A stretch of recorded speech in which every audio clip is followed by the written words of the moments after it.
সন্ধ্যা হয়ে গেছে, কিন্তু তার ছেলে এখনো ফিরছে না। ঠাকুমার বাড়িতে যেতে এত সময় তো লাগার কথা নয়। এত দেরি করছে কেন লালটুপি? ঠাকুমার বাড়ি যেতে তো মাত্র আধ ঘন্টা লাগে।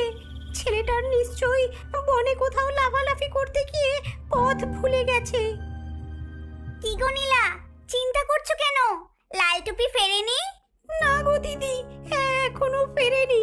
আমি ভাবছি বনে যাই, পাছে কোনো বিপদে পড়ে আমার বাছা। সাবধান, আজকাল বনে নাকি একটা ডাইনি এসেছে। গ্রামের লোকেরা বলছে সে বাচ্চা ধরে খায়।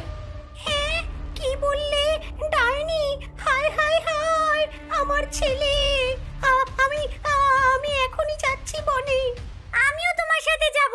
অন্ধকারে একা যাওয়া একদম ঠিক নয়। বাদর মা আর তার বান্ধবী দুজনে মিলে বনের রাস্তা ধরে ঠাকুমার বাড়ির দিকে রওনা দেয়। অনেকক্ষণ ধরে হাঁটার পর তারা ঠাকুমার বাড়িতে এসে পৌঁছায়। দরজায় টোকা দেয় নীলা। মা, দরজা খুলুন। আপনি কি বাড়িতে আছেন? লালটুপি কি বাড়িতে এসেছিল আপনার কাছে? সেই সময় ডাইনির ঘুম ভেঙে যায়। সে ভাবে আবার বুঝি কোনো শিকার এসেছে। হ্যাঁ রে, ভেতরে আয়। লালটুপি তো অনেকক্ষণ ধরে এখানেই আছে।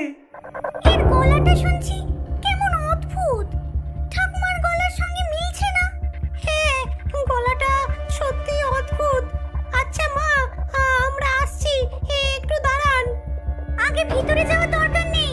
আমরা জানলা দিয়ে উকি মেরে আগে দেখি ভেতরে কে আছে।